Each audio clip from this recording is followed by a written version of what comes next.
उनकी party Samajwadi party के नेतागण हमेशा से तुष्टीकरण की राजनीति करते हैं और भारतीय जनता पार्टी संतुष्टीकरण की राजनीति करती है।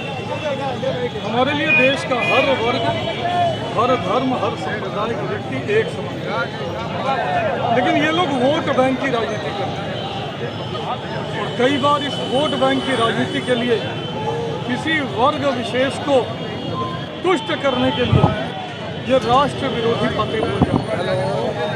कभी ये राणा संग्राम सिंह का विरोध करते हैं जिन्होंने इस देश को आक्रांताओं से सुरक्षित रखने में लंबी लड़ाइयाँ लड़ी थी, 80 घाव लेके वो लड़ाई लड़ी थी। कभी ये हमारे और राजा महाराजा जिन्होंने स्वतंत्रता की लड़ाई लड़ी उनके विरोध में बोल देते हैं।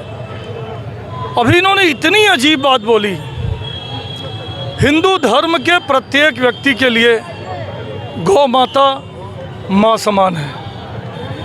हमारे पूजा पाठ में सब जगह गौ माता के गोबर का यूज़ होता है, घर उससे लीपे जाते हैं और इन्हें यादव परिवार का होने के बावजूद गोबर से दुर्गंध आती है। इन्होंने कहा कि भाजपा वालों को गोबर की दुर्गंध पसंद है इसलिए वो गौशाला बनाते हैं और हमें इत्र की खुशबू पसंद है इसलिए हम इत्र का कारोबार करते हैं। ये किस तरह की बात है? इन्हें गोबर से दुर्गंध आती है। कुंभ मेले में ये गए नहीं नहाने, कुंभ मेले में डुबकी लगाने ये गए नहीं। ये निरंतर हिंदू धर्म के विरोध में और राष्ट्र विरोध में बयान देते रहते हैं। भारतीय जनता पार्टी और उसका प्रत्येक कार्यकर्ता इनके इस बयानों की कड़ी निंदा करता है। आज हमने इनका पुतला फूंका है प्रतीकात्मक, और इस पुतले पे आप देखिए, एक तरफ अखिलेश यादव का चेहरा था, दूसरी तरफ औरंगजेब का चेहरा था। जैसे औरंगजेब ने राजपाट के लिए अपने पिता को जुल्म किया था, वही हाल इनका है। आप तो मीडिया वाले हैं, आपको याद होगा मंच पर से मुलायम सिंह जी के हाथ से माइक छीना था इन्होंने, तो इसीलिए इस पुतले पे एक तरफ मुलायम सिंह का चेहरा था और दूसरी तरफ औरंगजेब का चेहरा था। किसी भी आतताई का, किसी भी ऐसे शासक का जो जनता पर जुल्म करे, जनता उसे स्वीकार नहीं करेगी। आज का पुतला दहन इसी के लिए था। क्या लगता अभी भी समय इनको माफ़ी मांग लेना चाहिए, आकर के बोल देना चाहिए हमसे गलती हो गई, ये गौभक्त से? कितनी गलतियों की ये माफ़ी मांगेंगे और ये किस मुंह से माफ़ी मांगेंगे? ये तो माफ़ी मांगने आएंगे तो इनका जो बचा खुचा वोट बैंक है वो भी सरक जाएगा, इसलिए कदापि माफ़ी नहीं मांगेंगे।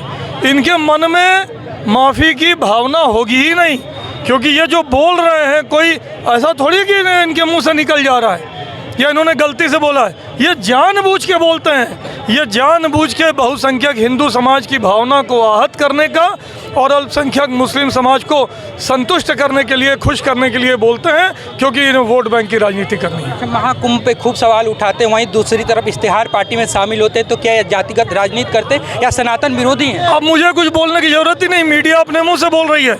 महाकुंभ का विरोध करेंगे, महाकुंभ के बारे में उटपटांग बयान देंगे और इफ्तार पार्टी में बैठेंगे। इसी से जाहिर है इनकी क्या मानसिकता है। अच्छा, दूसरी सवाल ये कि वो कह रहे हैं कि बीजेपी आतंकवाद पाल रही है, आतंकवादियों का ये पार्टी है, और दूसरा उन्होंने वक्फ बिल का भी आज विरोध किया, कहा कि एक भी वोट नहीं डालेंगे और इसका विरोध करेंगे। भारतीय जनता पार्टी की सरकार जब से बनी है तब से आतंकवाद पूरे देश से गायब हुआ है, कश्मीर से गायब हुआ है और कश्मीर के मात्र एक ज़िले तक सिमट कर रह गया है। मोदी जी और अमित शाह जी की जोड़ी उस ज़िले से भी आतंकवाद को समाप्त करेगी। हमारा देश आतंकवाद से पूरी तरह से सुरक्षित रहेगा। भारतीय जनता पार्टी ने ये करके दिखाया है। वक्फ बिल का विरोध भी कर रहे हैं। अब आप देखिए, पूरे विश्व में सबसे अधिक संपत्ति हमारे देश में वक्फ बोर्ड के पास है, फिर भी मुसलमान गरीब है, फिर भी मुसलमान साक्षर नहीं है, पढ़ा लिखा नहीं है। इतनी संपत्ति जब वक्फ बोर्ड के पास है तो वक्फ बोर्ड हमारे मुसलमान भाइयों के लिए काम क्यों नहीं करता? वक्फ बोर्ड में जो बैठे हैं वो इन संपत्तियों को अपने हित में लेते हैं। हम चाहते हैं कि हमारा हिंदू जितना पढ़ रहा है, मुसलमान भी उतना पढ़े, ईसाई भी उतना पढ़े, बौद्ध भी उतना पढ़े, जैन भी उतना पढ़े।